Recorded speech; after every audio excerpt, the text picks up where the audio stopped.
생명과 빛이신 그리스도라는 제목을 가지고 요한복음 두 번째 시간 갖겠습니다.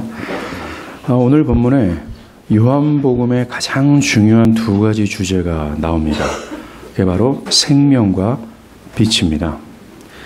요한은 자신의 글을 읽고자 하는 독자들에게 마치 교향곡의 서곡처럼 예수가 세상의 생명이고 빛이심을 쉽게 접하게 될 거다. 앞으로 이것을 암시하며 이 글을 먼저 제시하고 있는 것입니다.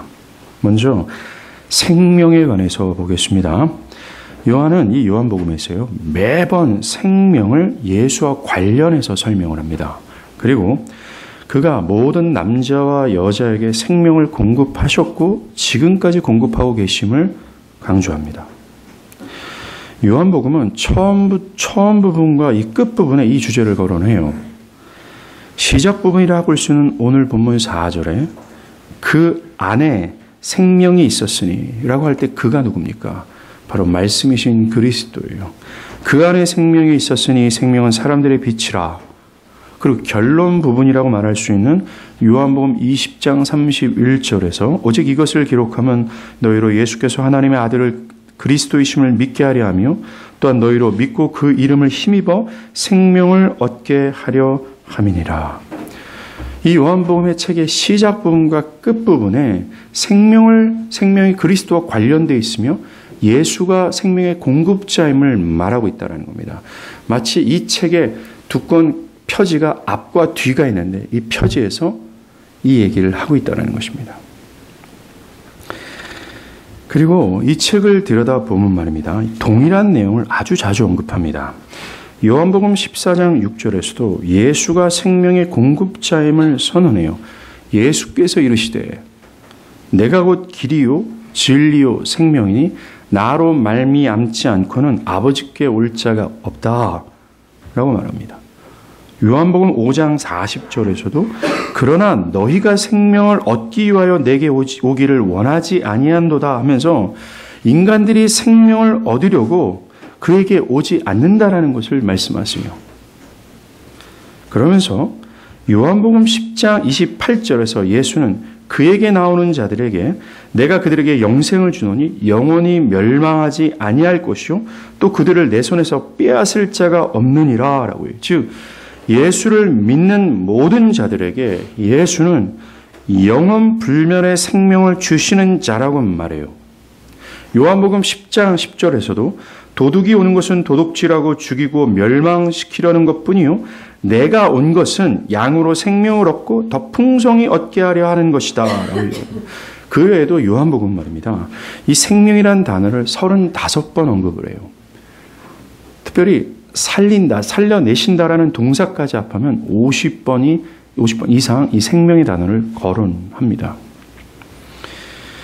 이것을 거론하면서 생명은 그리스도와 관련이 있으며 이 생명은 오직 그리스도로 말미암아 얻어짐을, 다시 말한다면 그를 믿는 자들에게 이 생명이 얻어질 수 있다는 사실을 강조하고 있다는 겁니다. 그렇다면 예수가 생명의 공급자라는 것이 어떤 의미인지 한번 보겠습니다. 오늘 본문은 말입니다. 지난 시간 우리가 1절부터 3절까지 봤죠. 1절부터 3절까지 그 말씀이 천지 창조의 개입에 대한 이야기를 했습니다. 그러면서 오늘 본문은 1절부터 3절까지 그 말씀이 천지를 창조하실 때 개입하신 그 일에 대한 연장으로 설명하고 있다는 것이죠.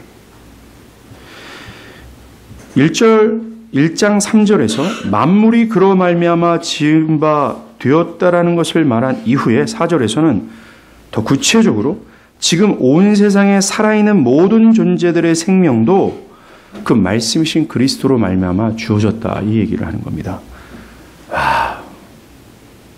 모든 인류뿐만 아니라 저 심해 우리가 알 수 없는 꿈틀거리는 자그맣고 미세한 박테리아까지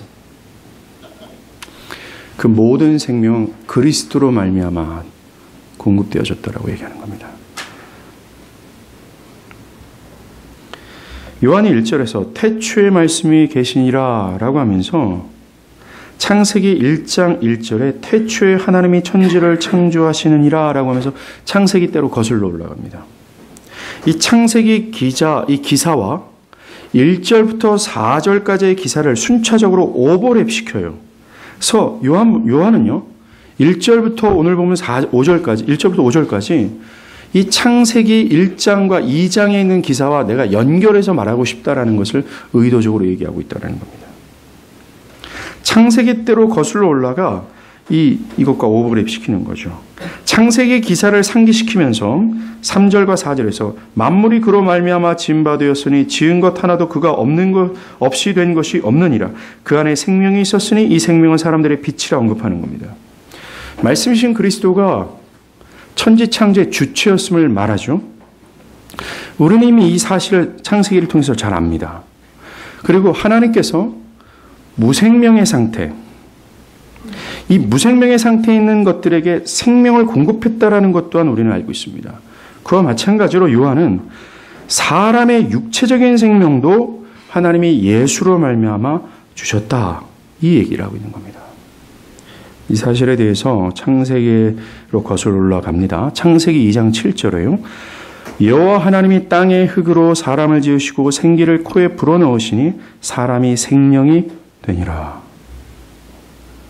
창세기는 하나님께서 땅의 흙으로, 영어 성경에 보면 이 dust지요, 먼지라는 겁니다. 이것이 인간의 본질이에요. 인간이 먼지라는 것을 성경 첫 부분에서 확실히 짚고 넘어가고 있다는 겁니다. 하나님은 이 먼지로 사람을 지으신 겁니다. 먼지가 하나님 손에 잡히자 모든 피조 세계에서 가장 뛰어난 존재가 된 겁니다. 첫 번째로 생각할 것은 하나님이 사람을 만드실 때 특별한 재료를 사용하지 않고 매우 흔할 뿐만 아니라 평범하지도 못한 재료를 사용하셨다는 거예요. 이것이 하나님이 인간 역사 속에서 일하시는 방식을 보여주는 겁니다. 즉, 하나님은 인간의 영광이 아닌 당신의 이름의 영광을 위해서 아주 평범하거나 아니면 그보다 못한 자를 부르셔서 역사 속에서 일하신다는 거예요. 우리는 하나님이 아브라함을 부르신 것을 볼 수 있습니다. 그리고 모세를, 다윗을, 여러 선지자들을, 마리아와 요셉을, 그리고 우리가 보게 될 거지만 그의 12제자들, 그들 모두는 아주 평범하거나 때로는 그 사회에서 평균 이하의 사람들이었습니다. 그런데 하나님은 그들을 부르셔서 당신의 도구로 사용하셨다는 거예요. 하나님께서 역사를 위하여, 당신의 역사를 위해서 사용하신 존재가 먼지라는 것을 창세기 2장에서도 얘기하시며 지금도 말씀하고 있다는 겁니다. 이 사실을 바울이 말해요. 고린도전서 1장 26절과 29절입니다. 형제들아, 너희를 부르심을 보라. 육체를 따라 지혜로운 자가 많지 아니하며 능한 자가 많지 아니하며 문벌 좋은 자가 많지 아니하도다. 그러나 하나님께서 세상에 미련한 것들을 택하사 지혜 있는 자를 부끄럽게 하시려고 세상에 약한 것들을 택하사 강한 것들을 부끄럽게 하려 하시며 하나님께서 세상에 천한 것들과 멸시받는 것들과 없는 것들을 택하사 있는 것을 폐하려 하시나니 이는 모든 육체도 하나님께서 자랑하지 못하게 하려 하심이라. 하나님의 신구약 전체를 통해서 택하시고 부르셔서 당신의 역사를 이루신 도구들이 먼지라는 것을 바울은 깨달은 거예요. 그게 바로 교회라는 겁니다. 그러하게 모든 인류 중에 그 어떤 존재도 스스로를 자랑할 존재가 없다라는 거예요. 심지어 하나님께서 은혜를 베푸신 교회마저도 똑같다라는 겁니다. 시편 기자는 104편 14절에 이런 얘기를 해요. 이는 그가 우리의 체질을 아시며 우리가 단지 먼지뿐임을 기억하심이로다 라고 얘기합니다. 하나님께서 사람을 창조하실 때 사용한 게 뭡니까? 금도 아니요 은도 아니에요. 우라늄도 아니고 플래티늄도 사용하지 않았습니다. 그는 특별한 광물을 사용하지 않았다라는 거예요. 그저 먼지를 사용하셨습니다. 그리고 그것에 생기를 불어넣으셨어요. 그러자 평범하지도 못한 먼지가 생명이 되었습니다. 사람의 본질이 매우 미천했지만 하나님의 생기가 넣어지자 생명이 된 거예요. 먼지가 육체의 생명을 가질 수 있었던 것은 오로지 하나님의 생기로 말미암아 되었다라는 겁니다. 생기로 주어진 거라는 것이죠. 그렇습니다. 오늘 본문 4절에 그 안에 생명이 있었으니 이 생명은 사람들의 빛이다 라고 말하는 것은 창세기 2장 7절에서 언급한 하나님의 생기로 먼지가 육체적인 생명 있는 존재가 만들어졌다는 것을 말하는 거예요. 그렇다면 여기서 말하는 하나님의 생기가 뭘까요? 이 생기는 성령, 호흡, 말씀 이 세 가지로 이해할 수 있습니다. 저는 지금 인간의 기원을 얘기하는 겁니다. 진어로는 성경은 틀렸다라고 얘기해요. 어떤 자연주의적 학설도 틀렸다라고 주장하는 겁니다. 인간이 육체가 될 수 있었던 것은 하나님의 생기로 말미암아 되어진 것이다 라고. 이 생기는 성령, 호흡, 말씀 세 가지로 이해할 수 있는데요. 히브리 말로 성령을 사용할 때 이 생기라는 표현을 씁니다. 그리고 이 생기가 히브리 말로 루하흐인데요. 이것은 후라고 하는 숨소리, 호흡을 뜻합니다. 마지막으로 히브리 말로 생기는 말하는 말씀과 관련이 있다는 거예요. 하나님의 생기가 말하는 말씀이라는 것에 관련지어 생각하면 하나님은 사람들에게 생명을 불어넣으실 때에 생명의 말씀을 말하셨다라고 할 수 있다는 겁니다. 요한은 이 생기의 말씀이 1절부터 거론하는 The Word, 그 말씀이라고 주장하면서 모든 인류의 육체적인 생명이 말씀이신 그리스도로 말미암아 존재하게 되었다라는 것을 강조하는 거예요. 하나님의 호흡, 그리고 성령, 말씀이신 그리스도로 말미암아, 즉 삼위 하나님으로 말미암아 인간의 육체적인 생명을 소유하게 되었다라는 걸 말하는 겁니다. 그렇습니다. 오늘 보면 4절에 그 안에 생명이 있으니 이 생명은 사람들의 빛이다. 사람의 육체의 생명이 그리스도로 말미암아 존재되었다라는 걸 선언하는 거예요. 사랑하는 여러분, 우리는 우리 육체의 생명에 대해서도 그리스도께 비춰 있습니다. 그에게 의존하고 있다는 거예요. 왜냐하면 우리는 그로부터 생명을 얻었기 때문에 그렇습니다. 우리 심장이 박동하죠. 피출의 혈관이 흐르고 있습니다. 오장육부가 움직여지고 있죠. 어떻게? 그리스도로부터 말미암아 되었다라고 얘기하는 겁니다. 우리는 마땅히 에덴 동산에 있는 아담처럼 나의 생명이 주께 있음을 기억해야 돼요. 나의 생명의 주권자가 그리스도이심을 알고 아담처럼 마땅히 그의 말씀을 따르는 것이 합당하다는 것입니다. 문제는 먼지된 우리가 얼마나 교만한지요. 아담은 자기의 먼지됨을 망각했죠. 자신의 생명이 하나님으로부터 왔다는 사실을 기억지 못하고 자기가 하나님 된 겁니다. 그 결과로 생긴 게 죽음이었어요. 죽음에 도달하지 않길 바랍니다. 자, 요한은 이어서 그리스도께서는 우리에게 육체적인 생명만 주실 뿐만 아니라 영적인 생명도 주시는 분임을 말합니다. 그가 요한복음 20장 31절에서 언급한 것처럼 이 영적인 생명을 얻게 하기 위하여 이 책을 기록한다고 얘기하며 또한 말씀이신 그리스도께서도 자신이 이 땅에 오신 이유는 이 영적인 생명을 얻게 하려 하시기 위하여 오셨다라고 얘기해요.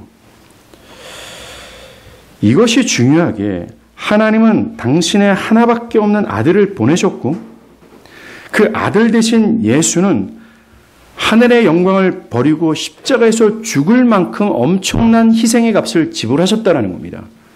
그만큼 이 영적인 생명이 가치가 있으며 모든 인류들에게는 중요하다는 것을 여기서 우리는 깨달을 수 있어요. 그러하기에 이 영적인 생명이야말로 모든 인류들에게 꼭 필요한 필수적인 것이라는 겁니다. 하나님의 아들을 버리시면서까지 주고자 했던 그것. 예수께서 하늘의 영광을 버리고 십자가에 올라 모든 고통과 죽음이라는 대가를 지불하면서까지 주시고자 했던 그것, 근본적으로 영적인 생명이라는 거죠. 어떤 생명체도 생명이 없으면 존재할 수 없는 것처럼 모든 인류도 이 영적인 생명이 없다면 존재할 수 없으며 존재하더라도 참되게 존재하는 것이 아니라는 거죠. 좀비와 같은 인생이라는 것입니다. 요한이 생명을 강조하는 이유는 현재 우리가 영적으로 죽어있기 때문입니다. 우리는 마치 태초에 하나님께서 생기를 후 하고 불어넣으시기 전에 먼지의 상태였다는 거예요.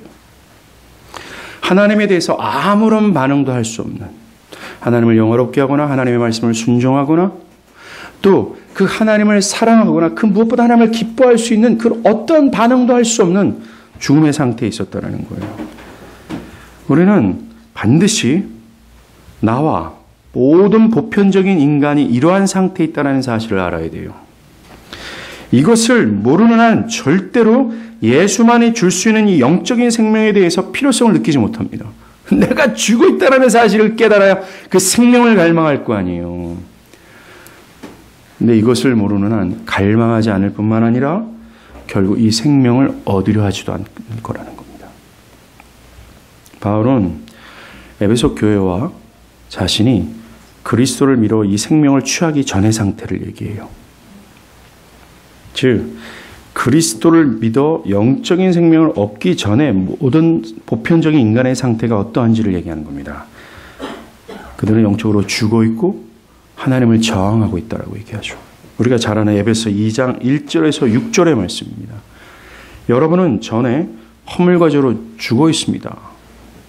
죽어 있었습니다. 모든 보편적인 인간이 허물과 죄로 죽었다라고 얘기해요.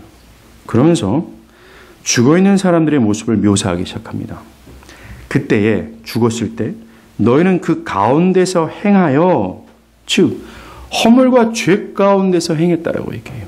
허물과 죄 가운데서만 살았고 허물과 죄 가운데로만 향하고자 하며 허물과 죄 가운데로만 따라가고자 하는 의지만 있었다라고 얘기하는 것입니다.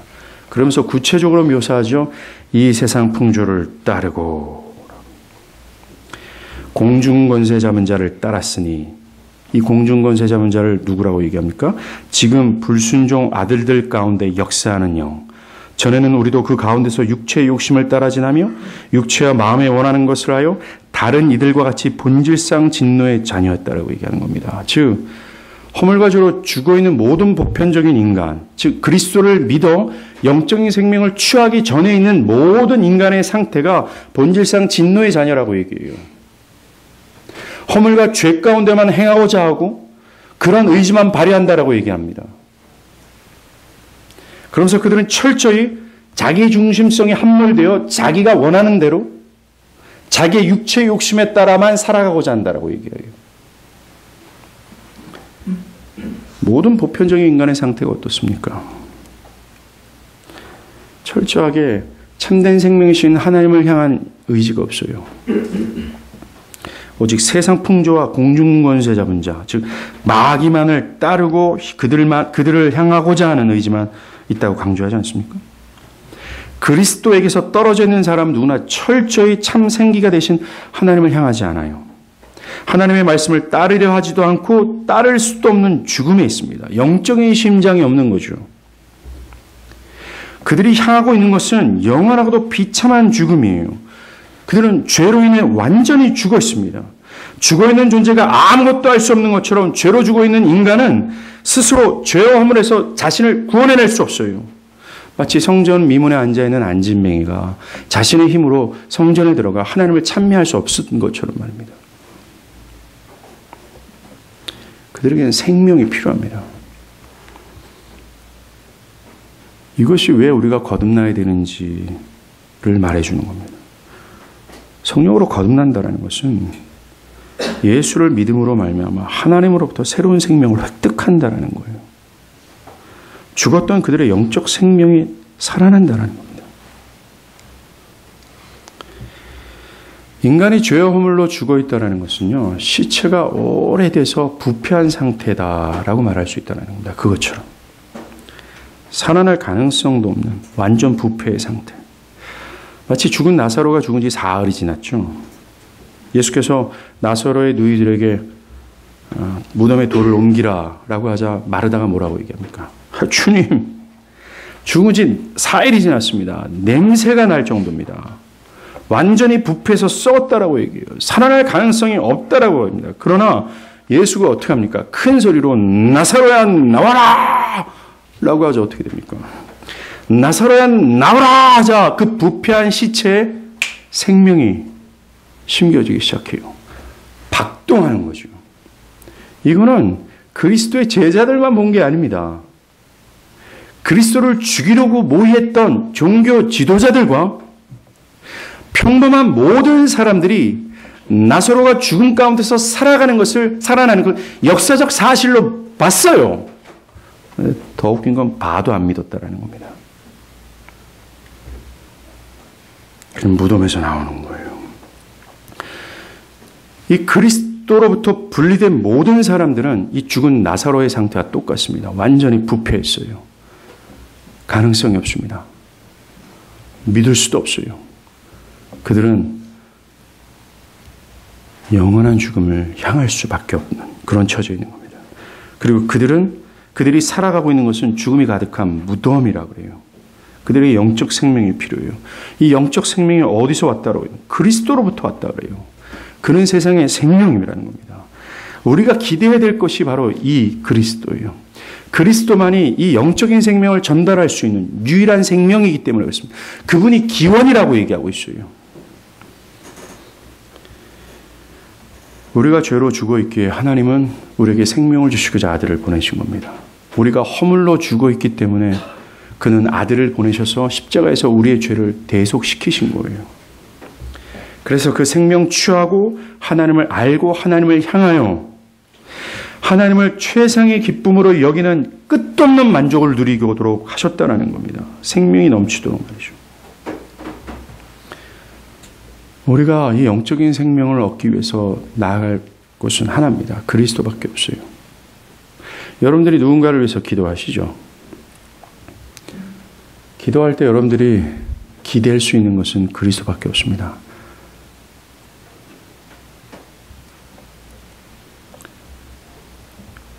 우리의 육체적인 생명도 그리스도로 말미암아 주어졌고 우리의 영적인 생명도 그리스도로 말미암아 주어졌어요.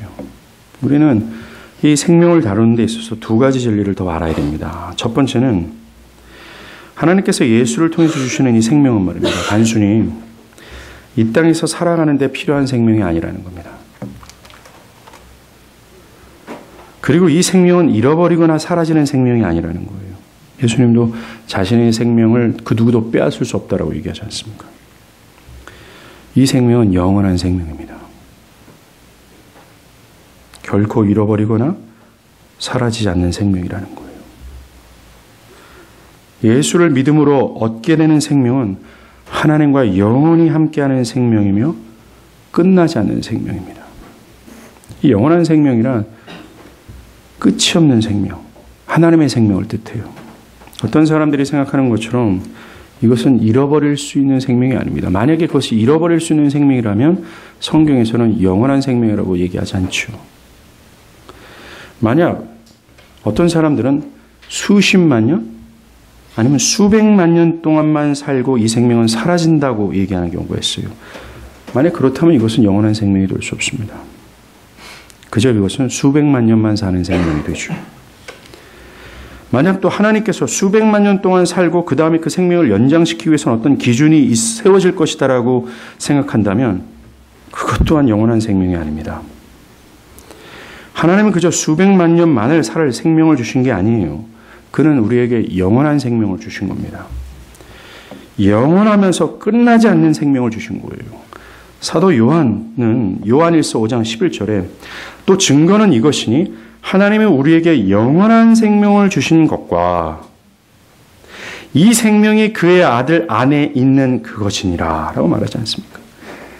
이 영원한 생명이 그리스도 안에 있으며 하나님은 그리스도로 말미암아 이것을 우리에게 주셨다라고 얘기하는 겁니다.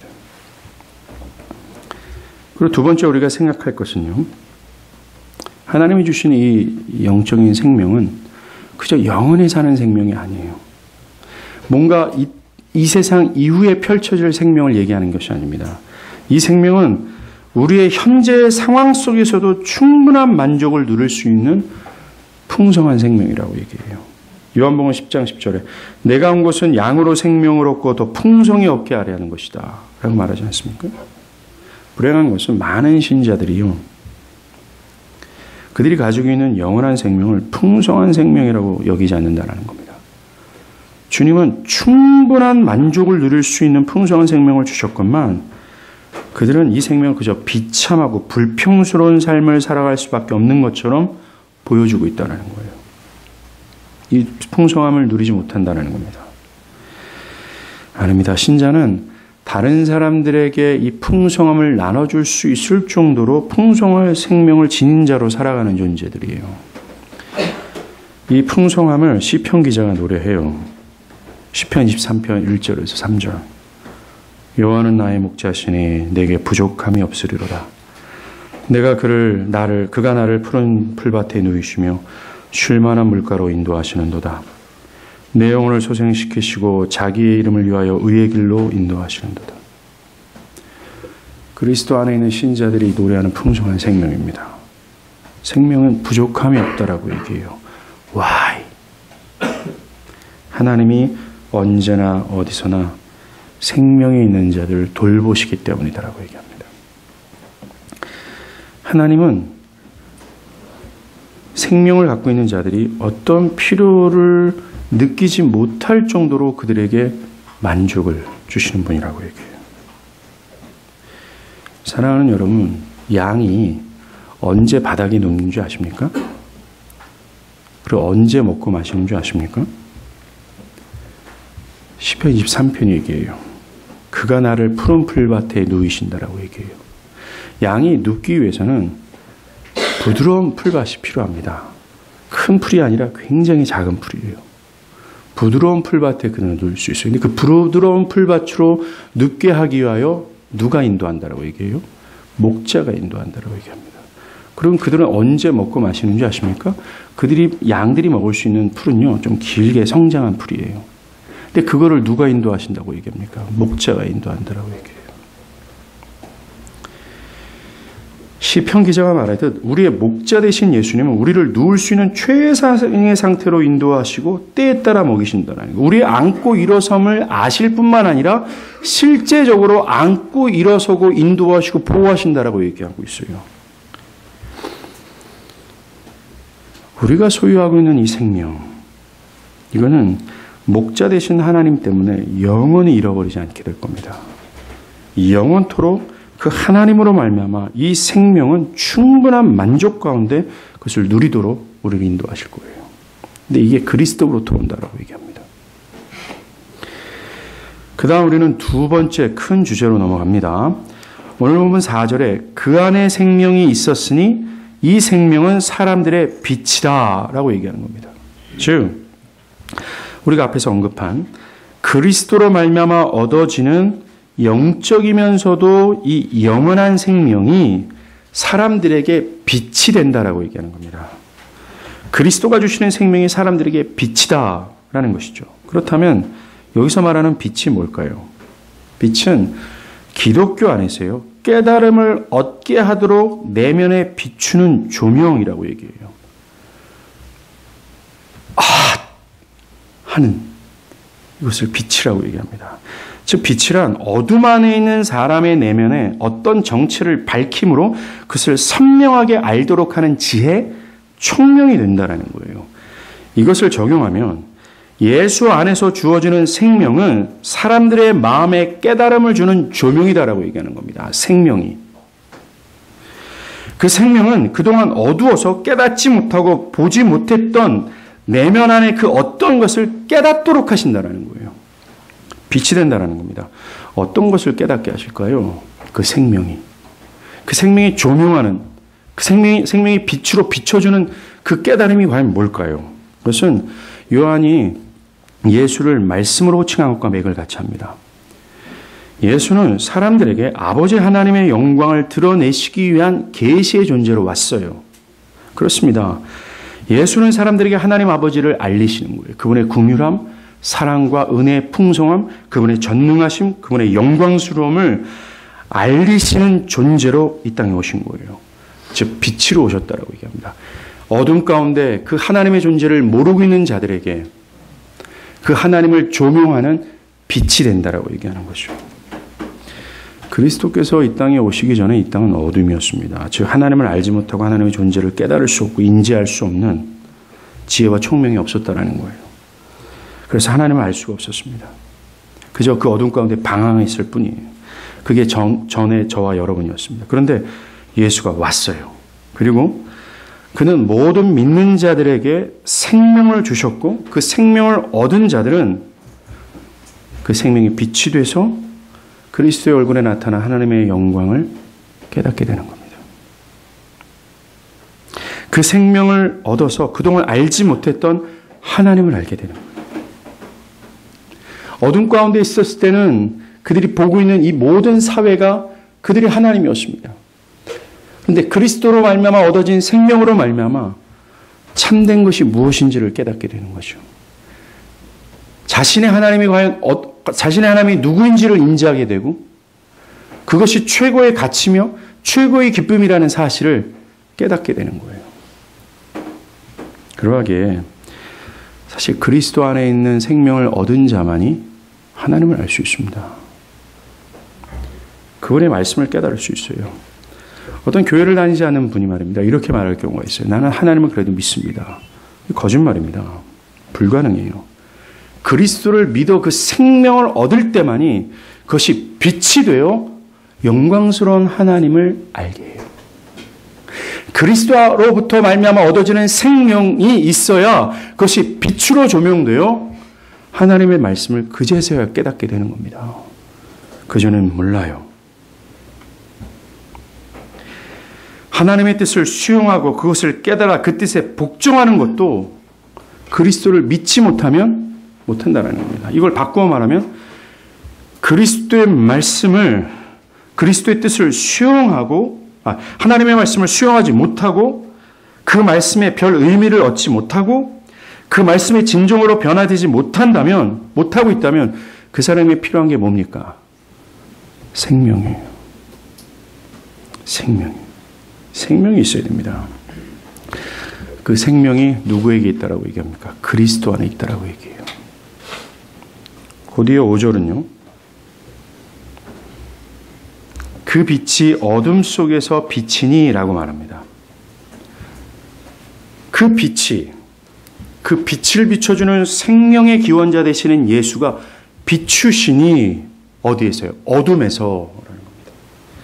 이게요. 요한복음 곧이어서 요한복음 1장 19절부터 쭉 펼쳐진 요한복음 안에 나타나는 그리스도의 말씀과 어떤 이 행위들, 사역들을 다 응집해서 얘기하는 거나 마찬가지입니다. 지금 뭡니까? 예수가 이 땅에서 행하신 모든 사역들, 죽은 자를 살리고 병든 자를 고치고 풍랑을 잔잔케 하는 것, 마지막에서는 십자가에서 죽으시고 부활하신 것, 그것과 그의 모든 말씀이 어둠 속에서 빛을 비추는 사역이었다라고 얘기하는 겁니다. 5절 초반에 빛이 어둠을 비추되 라고 하는 이 짧은 문장 하나가 요한복음 전체를 얘기하고 있는 거예요. 즉 예수께서 생명을 얻도록 일하셨다는 겁니다. 이 빛을 비추기 위하여 일을 하셨다라고 말씀하는 겁니다. 예수가 빛을 비추신 어둠이 뭘까요? 여러분들 많은 교인들이 요한복음 1장 1절부터 18절까지를 되게 어려워할 뿐만 아니라 때로는 어떤 사람은 미워할 때가 있습니다. 이해하기 어려워서. 네, 여러분들 그렇지 않길 바랍니다. 이것이 우리 기독교의 본질일 뿐만 아니라 이 요한복음을 얘기하는 거예요. 요한이 내가 이런 얘기 할 거야 라는 거죠. 저는 이게 제일 재밌습니다. 왜냐하면 설교는 종교적인 이야기를 하는 것도 아니고 여러분들과 커뮤니케이션 하는 것도 아니고 여러분들에게 어떤 담론이나 교훈을 주는 게 아닙니다. 설교는 성경 본문에 은닉되는 하나님의 영광을 드러내어서 그 하나님이 경고하시는 것, 이것을 설교라고 정의합니다. 저는 이 안에 은닉되는 것을 드러낼 필요도 없어요. 그냥 요한은 그냥 하나님이 이렇다라고 얘기하는 겁니다. 하나님이 이렇게 영광스럽다라고 얘기하죠. 우리는 그 드러난 그 하나님의 영광 앞에 경고하시는 말씀을 듣는 거예요. 자, 잠에서 깨어나셔서 말씀을 듣길 바랍니다. 성경에서 어둠은 대체적으로 재앙, 특별히 죽음으로 보여줍니다. 또한 어둠은 하나님의 구원과 하나님의 뜻에 대한 무지를 나타내게 돼요. 한마디로 어둠은 죄의 원인, 죄라고 표현합니다. 욥기 24장 13절에 광명을 싫어하는 사람들은 이러하니 그들은 빛이 밝혀주는 것을 알지 못하며 빛이 밝혀주는 길로 가지 않는다라고 합니다. 빛이 하나님을 조명하고 있고 하나님의 뜻을 조명하고 있는데 하나님을 저항하고 하나님의 뜻을 저항한다라고 얘기하죠. 이게 어둠입니다. 성경에서 말하는 어둠은 하나님의 뜻을 싫어하고 하나님의 뜻이 인도하는 것을 저항한다라고 얘기해요. 그리스도 밖에 있는 모든 자들이 어둠이라고 얘기하면서 구원과 하나님의 뜻에 무지하다라고 얘기합니다. 하나님을 저하는 상태에 있다라고 얘기해요. 즉 죄 가운데 있다라고 얘기합니다. 이게 어둠입니다. 성경은 또한 이 어둠은 굉장히 강력한 힘을 갖고 있으며 그래서 그 누구도 이 어둠에서 자유할 수 있는 인간이 없다라고 선언합니다. 그런데 예수가 이 어둠에 빛을 비춘 겁니다. 즉 죄를 물리치시고 그 어둠에 생명을 주셨다라고 얘기하는 거죠. 곧이어 요한은 5절 후반부입니다. 빛이 어둠에 비추되 어둠이 깨닫지 못하였더라라고 기록합니다. 이 깨닫지 못하였다라는 것이요, 우리말 번역에서 약간 좀 이해하기 어렵게 쓰여져 있어요. 이 깨닫지 못하더라라는 부분에 여러분들 성경은 있는지 모르지만 좋은 성경에는 있습니다. 3이라고 풋노트가 달려져 있죠. 그래서 성경 밑에 보면 또는 이기지 못하더라라고 써 있죠. 좋은 성경만 갖고 있습니다. 빛이 어둠에 비추되 어둠이 이기지 못하더라라는 거예요. 그 어둠이 그것을 능가하지 못하더라라고 하는 겁니다. 어둠이 결코 빛을 정복하거나 이기지 못한다라는 거예요. 작은 촛불 하나가 그 어둠의 방을 환하게 비추는 것처럼 아무리 강력한 어둠이라 할지라도 이 그리스도의 빛을 이길 수 없다라고 얘기하는 겁니다. 바울은 이것을 깨달았어요. 그래서 고린도후서 4장 찾아보겠습니다. 고린도후서 4장 3절과 4절이에요.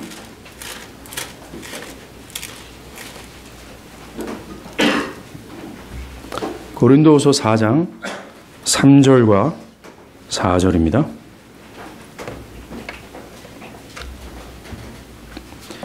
만일 우리의 복음이 가리었으면 망하는 자들에게 가리어진 것이라.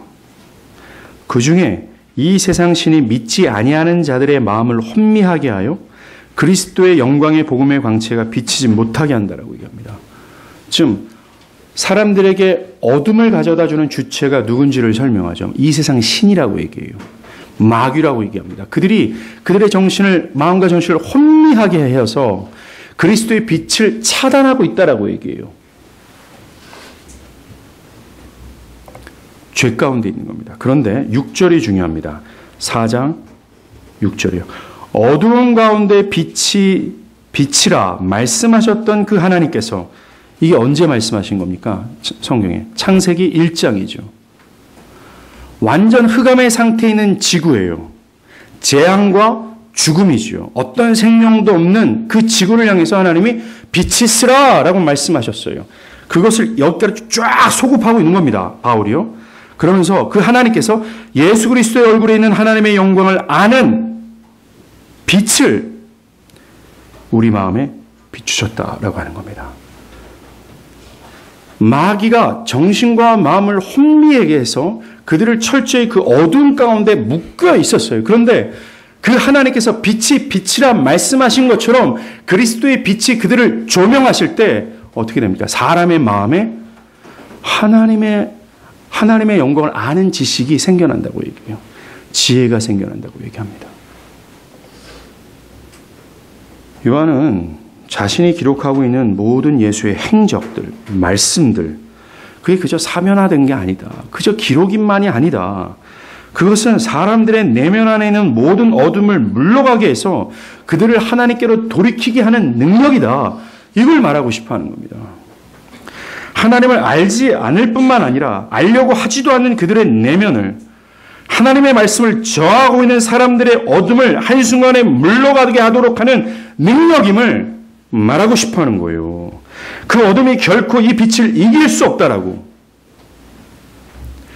이 어둠은 절대로, 즉 사람들의 마음과 정신을 혼미하게 해서 그리스도의 영광의 빛을 조명하지 못하도록 하는 그 어둠의 어떤 세력도 이 빛 앞에는 굴복할 수 없다라는 거예요. 우리가 믿고 의지하는 것이 능력입니다. 복음은 죽어있는 자를 살려요. 영적인 생명을 소유하지 없는, 영적이면서도 영원한 생명이 없는 그들을 살리는 겁니다. 생명을 줘요. 그리고 하나님에 대해서 눈이 열리고 그분을 알고 그분의 영광에 매료되어 그분을 사랑하게 하도록 비추십니다. 복음이. 그동안 마귀의 의지로 세상만을 향하고자 했던 마음이 완전히 사라지고 주님을 향하게 되는 거예요. 주님이 만약에 그렇게 일하시면 저항할 수 있는 영혼은 하나도 없다는 겁니다. 이게 신자들이 믿어야 될 것이며 요한복음이 요한복음 독자들에게 먼저 이것을 짚고 넘어가는 거예요. 내가 이제 그리스도의 행적과 말씀을 기록할 텐데 이것을 대할 때 그리스도는 역사할 것이며 그리스도의 역사 앞에 그 누구도 저항할 수 없게 됐다는 것입니다. 이걸 믿길 바랍니다.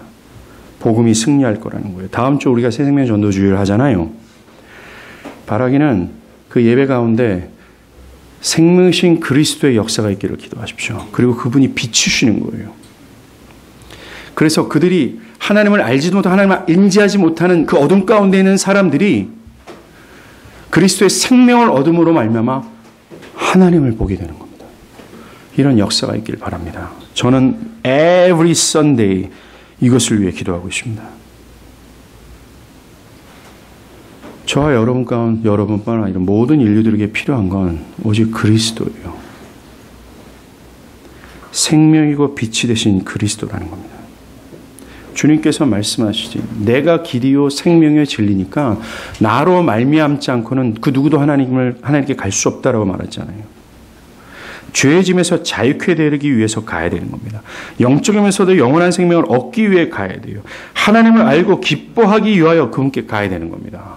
왜요? 그리스도가 그것의 기원자이시기 때문에 그렇습니다. 기도하겠습니다.